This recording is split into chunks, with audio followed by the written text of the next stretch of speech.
Well, Governor Hickenlooper, thank you so much for meeting today to talk with us about music. We're really excited to be here. So first, I just want to ask you, when did you start playing a musical instrument? Well, I first started in third grade playing the trumpet. But as a kid that was, going through a lot of, let's say I had bad behavior. And anyway, I would always forget to bring my trumpet back to school on the days when I had my lesson. So, plus I couldn't get my lips to purse as tightly to really get the true tone. So about sixth grade, I gave up on the trumpet, and then I didn't play anything until my freshman year in college. And I was crazy about this. There was a young woman there who just loved musicians. So I started taking piano lessons. I picked up the guitar, started learning how to play the guitar. My sophomore year, I started learning how to play the banjo. And then I just kind of fell in love with music. I mean, I always loved music, right? I had the world's largest record collection when I was in high school, and spent all summer after my ninth grade year working and spent every single penny buying a stereo. So the love was there, but I never played.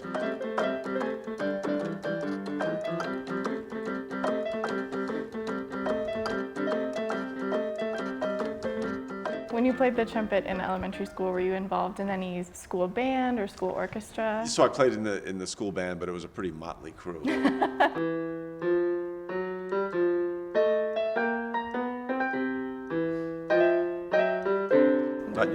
My son Teddy plays the drums and plays in the school band and plays in a little rock and roll band with his buddies. And we can see a huge difference in what it does. I think it's a great way for him to get along with other kids and meet kids in a different venue than schoolwork or sports. And also, I think, he's in enough music theory now so that I think it helps him with math and even with language. Definitely. So when you were a student, either in third grade or when you got to college too, how did music help you? Well, music, certainly when I was in college, music was I think legitimately it became a form of expression.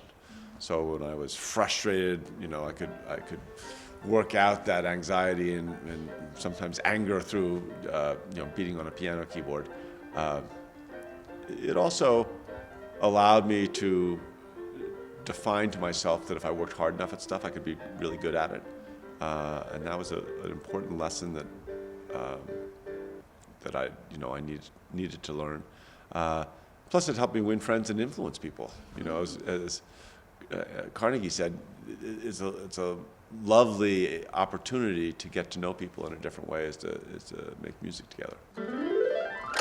So at Littleton's opening notes, we support music programs in Littleton Public Schools. And as we have a lot of students and parents and teachers thinking about, should we play an instrument? Should my child play an instrument? So what advice would you give to a student in LPS or really anywhere about playing an instrument or deciding to pick up an instrument, or to their parents? I could not encourage parents any more strongly that making sure your kids get a chance to play a couple of instruments, or at least one instrument, and get lessons for a few years. I mean, it's one of the best things, most important things you can do. And if you're lucky enough that your kid actually likes it and is good at it, and it's something that clicks, it'll change their lives in such powerful ways. There are all these studies that say, the kids that play musical instruments do better at math, do better at language, generally are better students in all capacities. They fit in better with their schoolmates and friends.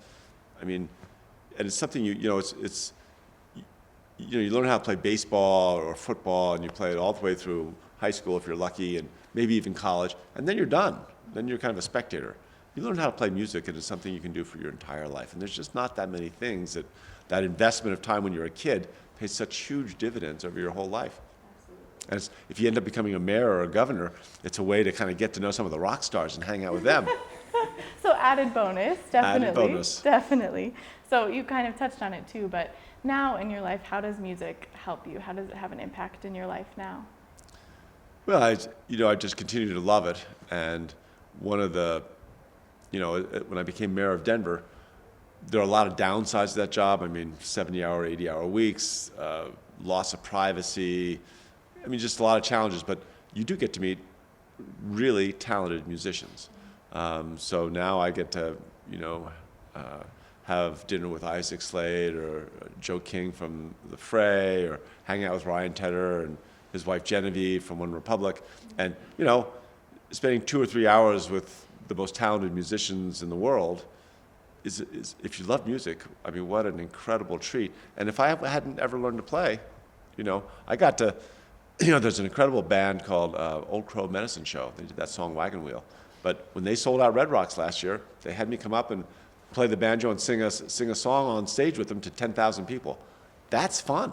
That's more fun than anything I've ever done in politics or sports. I love it. Well, thank you.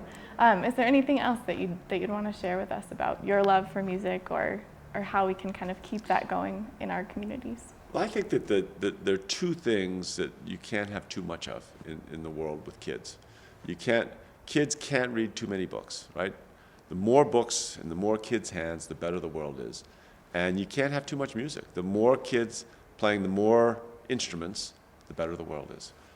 So, you know, I sit there and jump up and down around music all the time, every chance I get, because I think it is such a positive force. And, you know, in terms of Colorado, and whether it's Littleton or North Glen or Grand Junction, we are becoming known as a music center in the United States. We have more professional musicians in Colorado on a per capita basis than any other state in the country.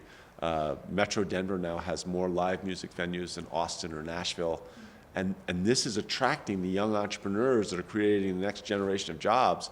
It's a big part of our economic development, is being pro-music. So having, you know, again, programs, whether it's in Littleton or anywhere else, that really support music in school and create not just the next generation of musicians, but the kids like me who really were just fans. What a great thing.